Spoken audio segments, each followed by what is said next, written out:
The beginning of each new school year holds great excitement and maybe a little bit of nervous anticipation for both veteran and new teachers alike.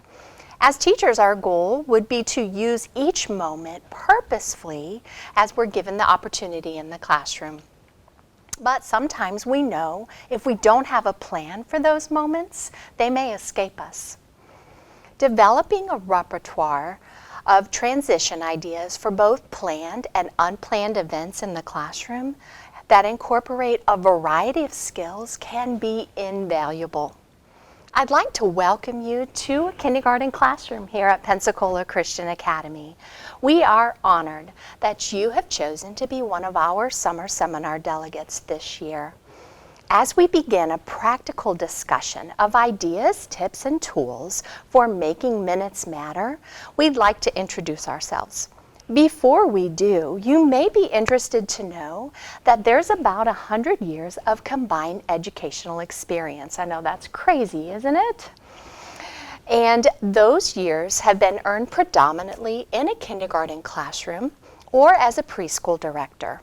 We've all been first-year teachers and might even be considered veterans. We are friends, having had the privilege to work together off and on for many years. I'm Renee Bryant, and I have had the privilege of being in a classroom for 14 years. Another 11 years was in a preschool setting as the director, and I've had another 4 years in other areas of education where God has given me the privilege of having a wide variety of experiences in education. I have loved working with children, and I enjoyed each year thinking through the details that would help make us successful. For I found that if I knew the daily schedule and I had a good plan for the things that would happen throughout the day, I would be successful.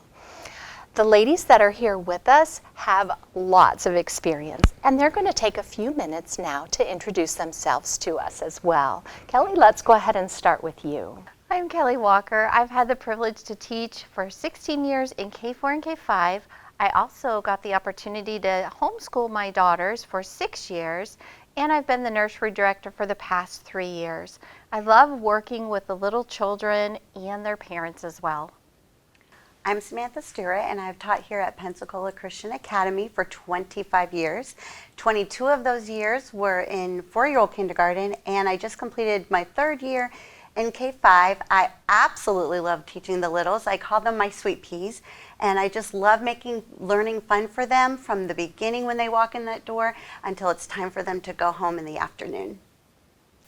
Hi everyone, my name is Travis McLaughlin, and I have taught K5 for 11 and a half years, and I have also been the kindergarten director here at Pensacola Christian Academy for 11 years. I love working with the little ones too, and I enjoy getting to see not only the teachers excel, but also their students as they learn together.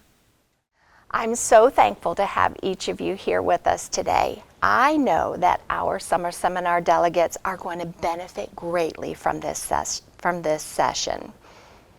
As we begin, let's move through a normal school day. And I realize that may look different for those that are watching, but let's focus on the transitions that could occur, because sometimes those are the minutes that I said they often escape us if we don't think about them. So as we begin with the very start of the day, that would be arrival. We're going to peek into a kindergarten classroom and see what that might look like. Good morning, Elijah. Elijah here today. Now, what you just saw would be our goal. That would be an ideal arrival time. When the children come in sweetly, they're excited to start the day. But we also know, living in the real world, that that isn't always the way it happens. So Kelly, could you give an idea for a plan for arrival with 2- and 3-year-old children when they have to leave their parents? And that's not always fun. No, because a lot of them have that separation anxiety. They just want to stay there. That's their comfort zone. So having that planned activity for when they arrive in the morning just helps them. If it's something on the floor that they get to sit down and play with a favorite toy, or even at the tables, you could have good manipulative toys there for them to play with, helps them as well. And then that allows you as the teacher to have maybe a quick conversation with mom just to say, hey, how's your day going? So you have that connection there as well. As that child walks in the door, giving them a little side hug, saying their name, acknowledging them, helps them to feel confident too when they're walking into that classroom. So just having that planned activity and them knowing where their things go, that helps as well. Always the same. Children love routine. So if they know what to expect when they're walking through that door, it just helps them be confident and comfortable. That's so important no matter what age group we deal with. Travis, would that scenario that we just saw in the clip or what Kelly's talking about, how would that look in a little more traditional classroom with 4- and 5-year-olds? Well, we are really training them with their own individual space, a desk, a table. They're going to be able to use that to help them know that this is where I'm going to sit every single day. This is where my belongings are going to be every single day. And so as they come in, they're going to have something that is planned for them to do. It might be small toys or a book. Here at the beginning, it might be that the teacher just has them very close to her so that if they're crying or they're upset, she is able to comfort them while she's meeting the needs of each of those children coming into the classroom. Samantha, with this arrival transition in mind, I know you've been in the classroom for many years. How would you engage the children at their seats once they're there? Well, I feel like they really want that one-on-one time, and it's important to give it to them. And of course, they're going to tell you everything and anything. You're going to find all about their home life, and they're going to tell you everything that they did from the time they got up in the morning till the time they go to bed. And they want to be able to give you that information. And so you need to give them that time to talk to you and share with you the things that's important to them. So it's helpful to walk around, talk to them, maybe, sit by them and just ask them things like, what are you playing with? What did you make? How do you work with that? What does it do? Maybe talk to them about, what they had for dinner last night. Just making it fun for them because they want to talk to you and they need that one-on-one. It sounds very personal. Very. Yeah, and that's how you get to know them better. That's awesome. Travis, there can be some potential obstacles when it comes to arrival time, especially with young children. How would you identify those, and is there a way to troubleshoot that event? Yes, absolutely. Something that you can do is maybe your school is still allowing parents to come into the building. Here at PCA, we have the children dropped off in certain locations, and that really does help us. It takes some of that pressure off of you as the teacher because the crying or the upset time that they're having is being done in the lobby or it's even being done outside of the building. So I, as a director, will intervene and help and recognize whether or not the child's going to even make it into class that day. Once we get them into the building and they come to the teacher, then you as the teacher can just really encourage them. Give them maybe a stuffed animal that they can hold. Allow them to stay close to you. Again, I mentioned that before, but allowing them to stay close to you so that they have some security in knowing that you're right there with them. Getting them distracted is very big, so allowing them to take a drink from their water bottle. Have some extra little cups in your classroom so that you can give them a drink because they can't drink water and cry at the same time. So that will help calm them down and then help you get into your day. Those are so helpful. I remember allowing children to wash their hands, and the bubbles sometimes would help them think about something else. We know that a normal day would be ideal, but often with young children, those are intermittent. And until they're trained and they have that comfort of where the things are supposed to be and where they're supposed to go and knowing what they're supposed to do, an adjustment period is not uncommon, so we kind of have to expect that. In addition to crying, have you ever had a child come to classroom still eating breakfast? Maybe Samantha can answer that for us. Absolutely. You really need to know your students and know can you just tell them, hey, just let's take a couple more bites and then tell them to put it away and assure them that they're going to be able to still have it later during snack time. But then you're going to have some of those children that, just like we get hangry, they kind of are hangry too, and you just know they just need to finish that snack, and it will really help them to be more attentive that day, and their behavior is going to be different because they were able to finish that breakfast. So you really do need to know your children and know, what they need at that time. I think that also shows the parents how much you take the time to care for each child, because you do want to supply the needs that they have. So once we get them into the classroom and settled and either playing with skills toys or doing some kind of an activity, then all of a sudden it's time to change and transition to learning. And so we're going to make that transition as well. And so we're going to peek into that kindergarten classroom again and see what those type of transitions within the classroom from one learning environment to another might look like. I mean, right out, right up, right down, right happy all the time. Since Jesus Christ came in and cleansed my heart from sin, I mean, right out, right up, right down, right happy all the time. Great job. Pat yourself on the back and give yourself a woohoo. So as you can see, moving from one learning environment in the classroom to another can be a lot of fun. Samantha, how would you engage all children during those transition times as you move from one learning environment to another? Well, I think that's where your finger plays and your fun songs are going to come into. You want to get them prepared for that next learning environment time. So you don't want to get them too hyper, So you want to get them to get those wiggles out from the previous lesson, let them stand up, let them move around, and then give them something calming, a finger play that would be calming, or a fun song that could sit them right back down again and get them ready to learn. I love doing anything to get their wiggles out, wiggle your fingers, wiggle your toes and things, and then I say wiggle your fingers, close them together, put them in your lap, just anything fun that you can get them ready to start that next learning environment time. I'm getting the sense that the energy cue probably comes from you as the teacher. Oh, absolutely. If you are like this, and there are times, because I am very excited when I teach and I love letting them learn and have fun with it, but you also have to get them calmed down because you can't keep them at this level all day long. It just won't work.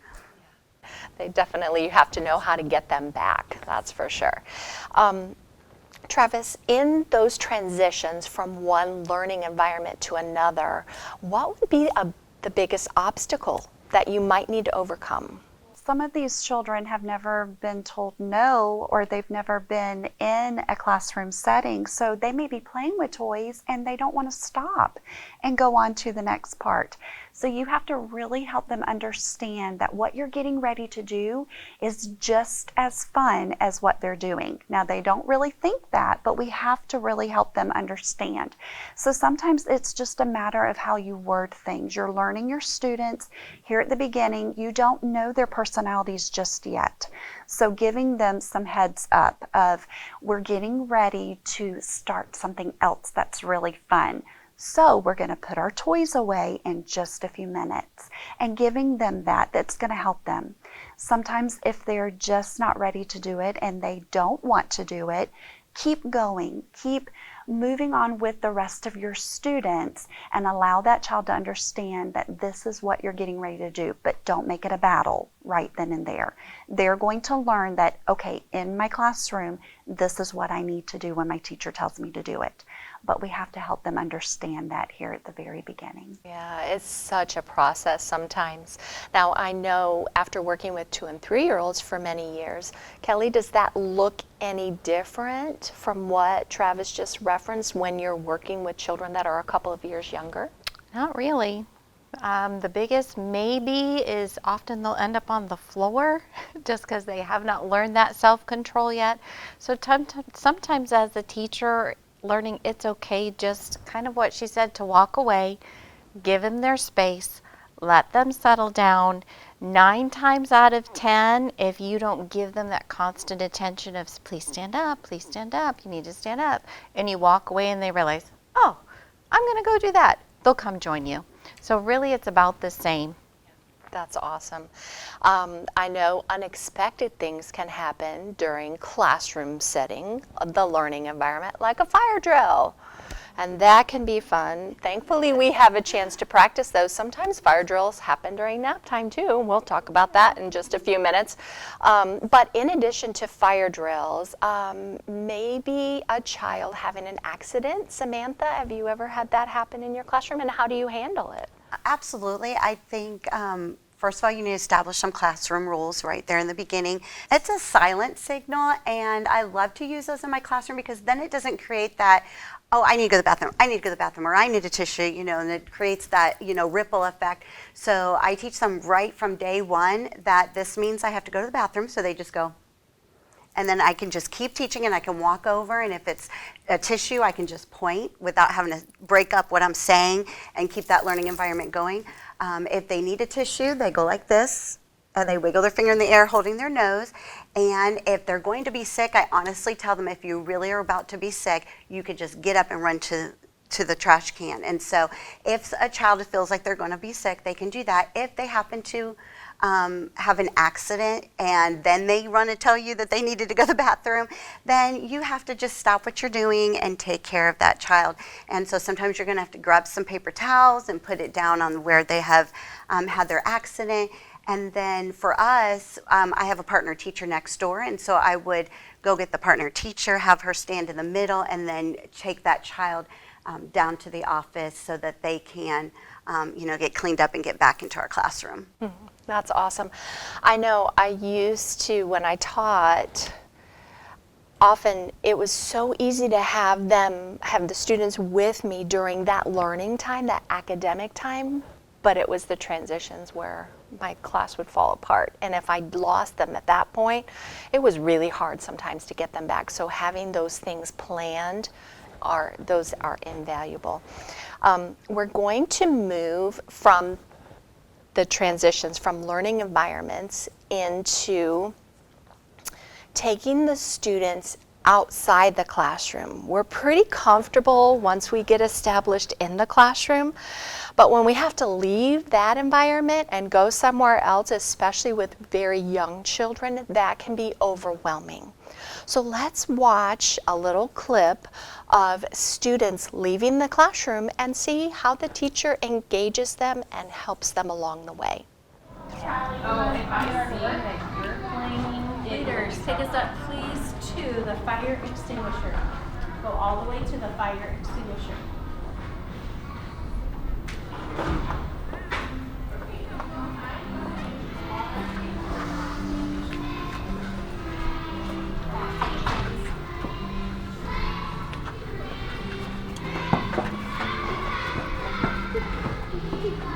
Ooh, look at the front of my line. They look like they're ready for first grade.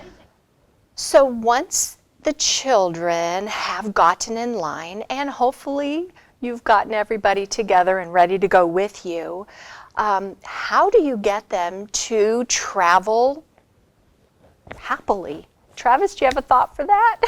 I think you need to give them a place where they understand that as you're outside, you're playing, you're getting those wiggles out. You want them talking, but let them know where the expectation is for them to stop talking. For instance, if you have a playground that has grass, you could say, this is something that God made. We're going to be able to talk on all of this because God made this for us to enjoy. Then if you have a sidewalk or some cement that they need to go on that's closer to the building, tell them this is something that man made. He built this for us to walk on. So when our feet get to this, we're going to stop talking. That will help us to come into the building quietly. And giving them those boundaries, those places that they understand, and practicing. Jump on the grass and they talk and they're laughing. Then jump on the sidewalk and they stop. It'll just help them with practice to understand where those expectations are and help them get settled to come back into the building. I think that's a great idea. It gives them the time that they need to bring themselves under control. because it doesn't happen from one step to the next. So it's really important to allow for that to happen naturally as you go through the course of your day. For some children, stepping outside the classroom can be a little overwhelming, especially if they're very young. So what can we expect when we leave our classroom environment, and how do we keep them with us? Let's start with Kelly. What would be the biggest obstacle that you might have to overcome when leaving that classroom environment? I know, especially with the 2-year-olds. So first day in 2s, you're walking in line as best you can. Usually they have a friend that's their buddy, but they go where their eyes go.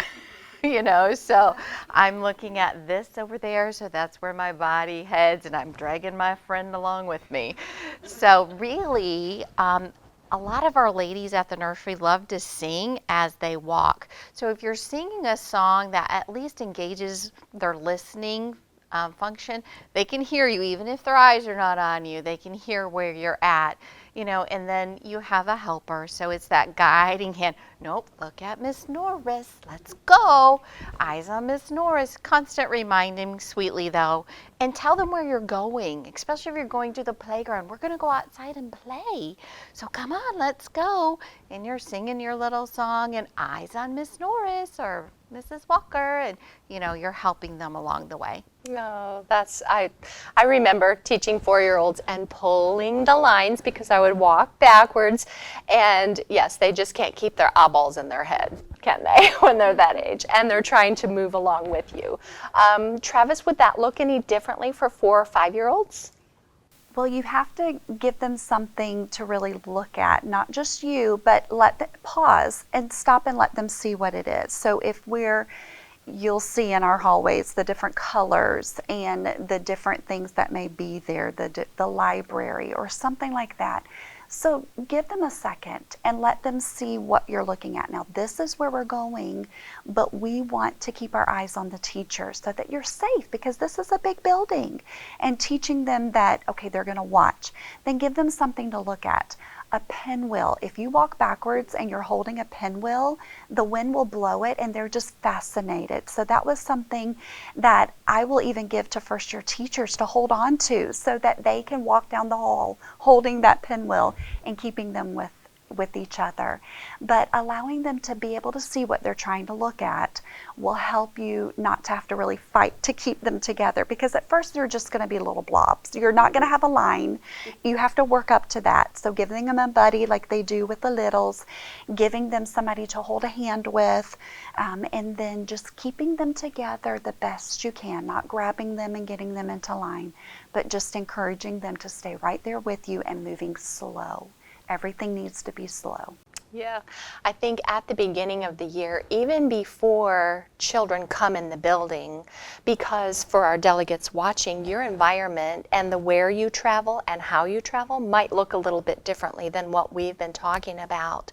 But knowing your route that you're going to take and about how long it takes to get there will allow you to plan appropriately. At the beginning of the year, you may need to leave a minute or two before you're supposed to actually be somewhere in order to get there on time. Those are wonderful ideas. I know Mrs. Stewart's been leading lines for a long time. So Samantha, do you have any favorite ways that you like to keep the children with you besides the things that were already mentioned? Yes, I totally agree with everything that you said. I love to get their eyes on me first before we even walk out the door. So I'll do something as simple as eyes on the ceiling, eyes on the floor, eyes on your friend. Say, I love you, friend, or just make it really fun for them. I love you too. And then as you get down the hall, I try to make it fun, especially in the beginning when this is all brand new to them. Maybe say we're going to be a train today and we don't want to fall off the tracks because we have to get to our favorite new spot and things like that. today we're going to go on a mission, a secret mission, so we have to be really quiet because that's another thing. They want to talk about everything that they see and touch everything that they see as they go down the hall. So just making it really fun for them every single day when they leave the room, and giving them that places to stop at too. And like you said, going really slow. So just give them those short little stops from my door to the next yellow door to somewhere in the hallway, just step by step all the way, and making sure they stay with you, because if you just drag them down the hallway, they are going to drag in a blob. So you do want to do that very slowly, step by step. I know here in Florida we have a lot of rainy days. Wouldn't it be fun to take your class on a sightseeing tour? Just in line, just walking around, so they get an opportunity to become a little more familiar with the space. And so those might be some wonderful ideas that you might be able to use. Now, walking in lines often brings with it some unexpected events. What if you have a child, as you're leaving the classroom, they're really nervous or kind of anxious about that happening, and they don't want to come with you? What would you do, Travis? Well, with the teachers, they're just going to have to really focus on winning that child's heart. That child has just left their parents where they've had that security. They've never been in a school setting before, so you just have to keep working with them.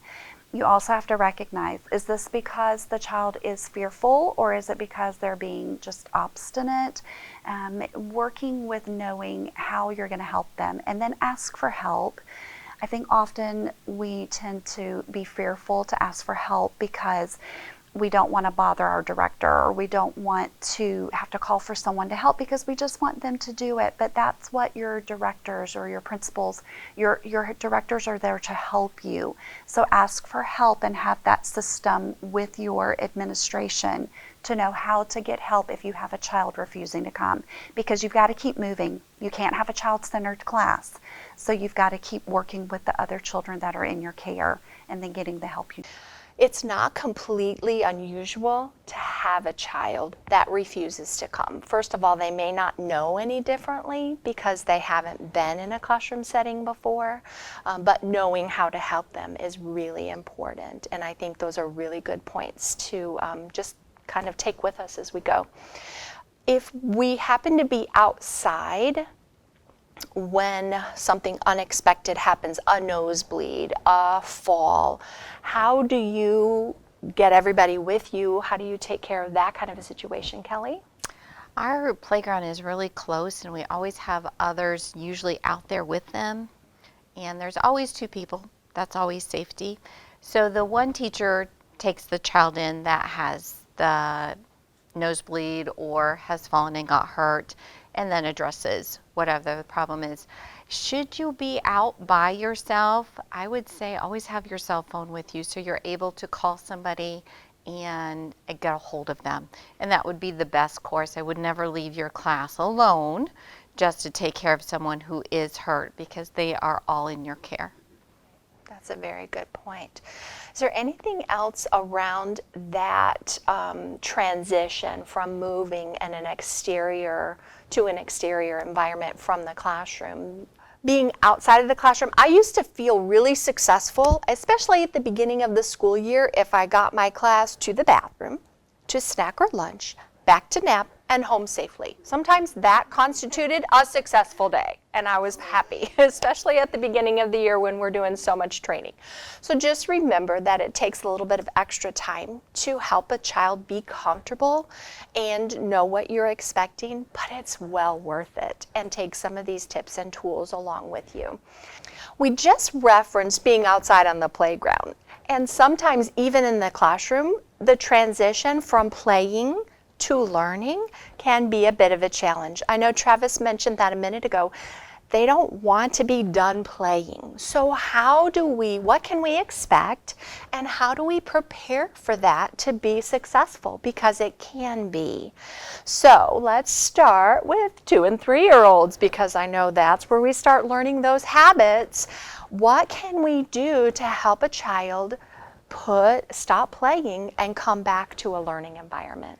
I think it's important at that age, and probably 4- and 5-year-olds too, first of all, go slowly. Don't expect, I'm going to say this and you're going to do it right then. Go slow. have that planned into your day, that this is going to take time. Prepare them. We've mentioned previously giving them, we're going to put this away in 1 minute, so that in their mind they're starting already to stop what they're doing and know that we're going to transition into something else. But give them something to look forward to as well. We're going to stop playing in 1 minute, and then I have a secret. Do you want to know what my secret is? And so you've got their attention. So some of them will start putting away right away there. But what if they don't know how to clean up? So you sing a cleanup song, or you show them how to do that, so they're all engaged in that process. So the ones who know what they're doing are really helping those who don't know what they're doing, because they're mimicking their behavior. So I think at the beginning, really going slowly is key to helping them be successful. And helping them know what's coming next. Yep. Travis, is there anything different for 4 and 5-year-olds? I think if you help them by doing something the same each time. Here at the beginning, you're going to find things, it's a little bit of trial and error. You're going to practice, you're going to do it. It sounds great in your mind. On paper, it looks great. But when you actually did it, it didn't work. So you're going to have to find what's going to work. So giving them those instructions, helping them understand, and then getting them into it. It might be that you read a story to them to help them get ready to go into that next transition. They're coming in from recess. They need to just settle. So resting their heads for a few minutes, letting them know they're just getting ready to do the next thing, but they're able to just settle down a little bit. So with them, you can give a few more commands in a sense, but be very conversational in it. We're going to rest our heads so we can just settle down from all that fun playtime we had outside. That lets them know what you're doing, why you're doing it, and what your expectation is. And then if they're not doing it, just reminding them, oh, remember, we're resting our heads right now. We want our bodies to cool off. So giving them that reminder and doing it over and over again the same way. I think at the beginning of the school year too, it's important to really learn your class, get tuned in to their energy level and how they respond to what you say, and then you will win their hearts, and it will be much more successful. I remember with my 4-year-olds singing, making up songs sometimes as we came in the classroom, just to get them with me and make it something fun that they would enjoy. So you'll have to learn your class and know what they're capable of, but it's doable. Now, when we're coming in from playtime, I know that's for this setting and at Pensacola Christian Academy, that's very close sometimes to the end of our day. So sometimes children might leave a little early. Samantha, how would you handle that if you knew a child, or unexpectedly a child had to leave from the playground? Well, if I know ahead of time, then I can already have their stuff ready to go. So when it's time for when we come in, they can just pick up their things and go right to where they need to be. If I don't know, then I use my partner teacher. I have them stand in the doorway. I stop what we're doing, and I pack that child up and help them to get down to the office. A lot of times we're in the middle of maybe a paper that they're doing, coloring or something, and then the teacher can just stand in the doorway just making sure everybody's safe. But a lot of times one of us will stand in the doorway and just get both classes up and engage them and have them sing or do an exercise song, or just have fun until we can get back into the classroom again. So if you know ahead of time, get that stuff already ready to go so you can send that child home and start right back into where you need to be. Very good. Now, sometimes we're on the playground when those calls come from the office for the child to go home. Travis, if you don't have a chance to get back to your classroom, what do you tell that child that's devastated? There's a paper on his desk that he needs to show mom today. What do you do? Yes. Sometimes if that paper has not been completed, you can let them know, we're going to do this again. We'll let you work on this in the morning when you come to school. That's going to get them excited. You'll have children who say, but I don't have crayons at home. And you'll say, you're going to get to use your crayons and finish this tomorrow. It's okay. So you have to just really let them know that it's okay. You're going to have those children that are very much They just need to know right then and there that it's going to be okay if they don't finish it, or it's going to be okay if they don't get to it. So again, that's learning your students and helping them and realizing that they just need to know that it's okay and they're going to have a job that they get to do. It won't get left behind forever Right. or forgotten. Right. Yeah, yeah. And they just need that reassurance, I think, from us. So you as the teacher are key to how you present that information to them. Can you believe we've made it through a whole school day? As we transition from the playing environment back to the learning environment, often that brings us to the close of the regular academic school day or regular learning school day. And from there, students prepare either sometimes to go home or sometimes to a nap time or lunch. And so let's think about those transitions because sometimes they can bring their own unique set of challenges. Kelly, for 2 and 3-year-olds, what would a transition to nap time specifically look like in a classroom setting? We'd like to play soft music and maybe read a story so that the children's bodies can begin to settle and rest.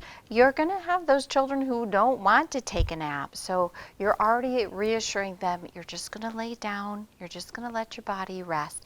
In fact, last week there was a little girl who she normally goes to sleep right away, but she was just crying and crying. So I sat beside her and I said, I just want you to think about your favorite toy at home. Think about that toy, and it was bubbles. So we talked about all the different colors of bubbles. You know, so you're distracting them as well if they don't want to do that rest time. But it's allowing them to settle. I have a teacher as well. She does the same exact thing every day. First they sit down, they have 4 or 5 bedtime books. So they'll read 1 or 2 of those, and then she clicks on her radio and it's these birdies singing. And they're the toddler class, about the 2-year-olds, and the children will go, oh, it's the birdies. We're going to go night. And she'll go, say click. And her helper will go to the light switch and they'll click together and flip off the switch. And then they sing good night and they say the children's names. So they get a hug. They go to the cot. So it's a routine as well. That takes training. Not going to happen that first week or 2 of school. But it's just allowing them to know what to expect, allowing their bodies to settle, not telling them you're going to go to sleep, letting them know you're just going to rest. Think about fun things so you have energy to play when you get home, and helping them to know what to expect.